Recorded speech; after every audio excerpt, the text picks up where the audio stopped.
18 घंटे बाद खत्म हुआ कांग्रेस का धरना। रायपुर में कांग्रेस का खम्हारडीह थाने के सामने चल रहा 18 घंटे का अनिश्चितकालीन धरना समाप्त हो गया। प्रदेश कांग्रेस अध्यक्ष दीपक बैज ने बताया कि पुलिस ने भाजपा नेताओं और कार्यकर्ताओं के खिलाफ 1 सप्ताह के भीतर एफआईआर दर्ज करने का लिखित आश्वासन दिया है। साथ ही कांग्रेस नेताओं पर दर्ज गैर जमानती धाराओं की निष्पक्ष विवेचना करने की बात भी कही गई। इसी आश्वासन के बाद धरना समाप्त किया गया। कांग्रेस की मांग थी कि भाजपा नेताओं पर भी काउंटर एफआईआर दर्ज की जाए और निष्पक्ष कार्रवाई सुनिश्चित की जाए।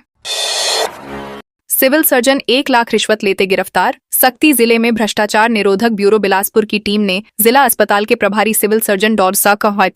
संतोष कुमार पटेल को 1 लाख रुपए की रिश्वत लेते हुए रंगे हाथ गिरफ्तार किया। आरोप है कि उन्होंने एक कर्मचारी का वेतन संबंधी पेडेटा सीएमएचओ कार्यालय भेजने के बदले रिश्वत मांगी थी। फार्मासिस्ट गंगा प्रसाद रत्नाकर की शिकायत पर एसीबी ने जाल बिछाकर कार्रवाई की। आरोपी के खिलाफ भ्रष्टाचार निवारण अधिनियम की धारा 7 के तहत मामला दर्ज कर आगे की कानूनी प्रक्रिया शुरू कर दी गई है। बीपीसीएल ने मृतक राघवेंद्र घोषी की पत्नी को दी। आर्थिक भारत पेट्रोलियम कॉर्पोरेशन लिमिटेड ने गैस पाइपलाइन विस्तार कार्य के दौरान हुए सड़क हादसे में जान गंवाने वाले राघवेंद्र घोषी के परिवार को आर्थिक सहायता प्रदान की है। कंपनी ने मृतक की पत्नी को 2.25 लाख रुपए की सहायता राशि सौंपी। कुछ दिन पहले राष्ट्रीय राजमार्ग 43 पर गैस पाइपलाइन निर्माण के दौरान जेसीबी मशीन की टक्कर से राघवेंद्र की मौत हो गई थी। घटना के बाद स्थानीय लोगों और जनप्रतिनिधियों ने पीड़ित परिवार को सहायता दिलाने की मांग की थी, जिसके बाद कंपनी ने यह आर्थिक सहयोग उपलब्ध कराया।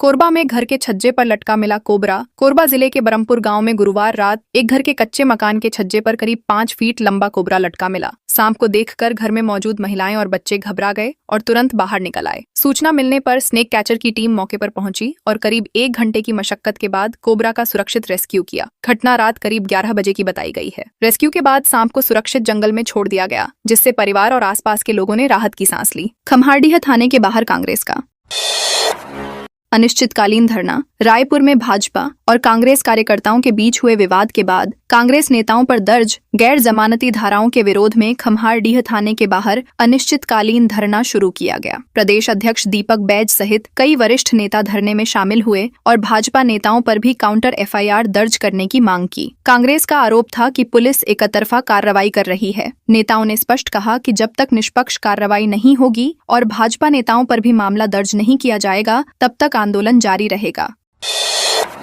कोरबा प्रेस क्लब में जय सिंह और अरुण साव आमने सामने। कोरबा प्रेस क्लब के शपथ ग्रहण समारोह में कांग्रेस के वरिष्ठ नेता एवं पूर्व मंत्री जय सिंह अग्रवाल और उप मुख्यमंत्री अरुण साव एक ही मंच पर मौजूद रहे। अपने संबोधन में जय सिंह अग्रवाल ने प्रदेश सरकार के 2.5 साल के कार्यकाल पर सवाल उठाते हुए कहा कि सरकार अपनी 2.5 उपलब्धियां भी गिना दे। उन्होंने विकास के दावों पर खुली बहस की चुनौती दी। कार्यक्रम में उद्योग मंत्री एवं स्थानीय विधायक लखनलाल देवांगन भी मौजूद रहे। मंच से दिए गए राजनीतिक बयानों के कारण समारोह चर्चा का विषय बन गया।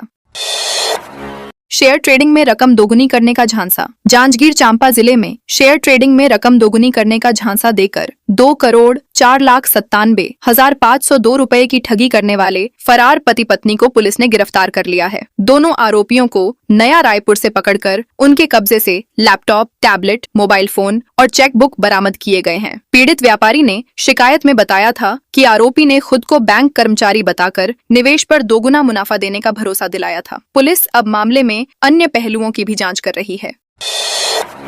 धमतरी लूटकांड का खुलासा। अंतर जिला गिरोह के 8 आरोपी गिरफ्तार। धमतरी जिले के कुरूद थाना क्षेत्र में हुई डकैती की वारदात का पुलिस ने खुलासा करते हुए अंतर जिला गिरोह के 8 आरोपियों को गिरफ्तार किया है। साइबर सेल और कुरूद पुलिस की संयुक्त कार्रवाई में सीसीटीवी फुटेज, तकनीकी साक्ष्यों और वैज्ञानिक जांच के आधार पर आरोपियों तक पहुंच बनाई गई। पुलिस ने आरोपियों के कब्जे से लूटी गई एक्टिवा, मोबाइल फोन और वारदात में इस्तेमाल की गई स्विफ्ट कार बरामद। सभी आरोपियों न्यायालय में पेश कर न्यायिक रिमांड पर जेल भेज दिया गया है।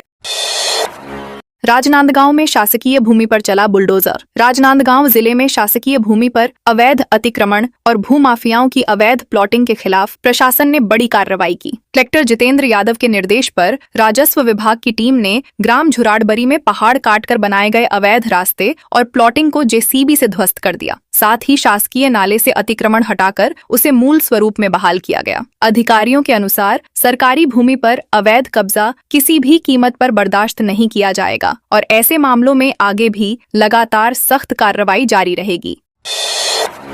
बस्तर में जर्जर स्कूल में पढ़ाई से खतरा। बस्तर संभाग के प्रवेश द्वार ग्राम माहुद में शिक्षा व्यवस्था बदहाल बनी हुई है। माध्यमिक विद्यालय का भवन पूरी तरह जर्जर हो चुका है, जिसके कारण 50 से अधिक छात्र छात्राएं कचरा शेड में पढ़ाई करने और वहीं मध्याह्न भोजन करने को मजबूर हैं। ग्रामीणों ने बच्चों की सुरक्षा को लेकर चिंता जताते हुए जल्द नया स्कूल भवन बनाने की मांग की है। स्कूल की दीवारों का प्लास्टर लगातार झड़ रहा है, खिड़कियां और बाउंड्री वाल भी क्षतिग्रस्त हैं। बारिश के दौरान महानदी का पानी स्कूल परिसर तक पहुंच जाता है, जिससे कई दिनों तक पढ़ाई प्रभावित रहती है।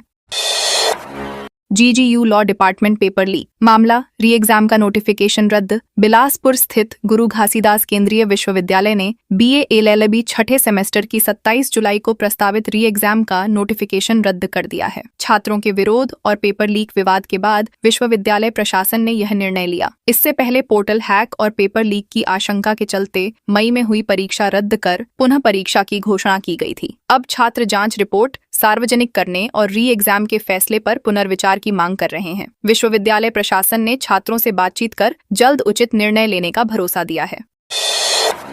छात्रों के समर्थन में कांग्रेस का मशाल जुलूस। मनेंद्रगढ़ में कांग्रेस कार्यकर्ताओं ने छात्रों के समर्थन में गुरुवार शाम मशाल जुलूस निकाला। यह प्रदर्शन जंतर मंतर पर छात्रों के साथ कथित मारपीट और कांग्रेस नेता राहुल गांधी सहित अन्य नेताओं की गिरफ्तारी के विरोध में आयोजित किया गया। जिला कांग्रेस कमेटी के नेतृत्व में निकला जुलूस दीनदयाल चौक से शुरू होकर शहर के प्रमुख मार्गों से होते हुए भगत सिंह चौक पहुंचा। हाथों में मशाल लिए कार्यकर्ताओं ने केंद्र सरकार के खिलाफ नारेबाजी की और घटना की निंदा करते हुए दोषियों पर सख्त कार्रवाई तथा छात्रों को न्याय दिलाने की मांग की।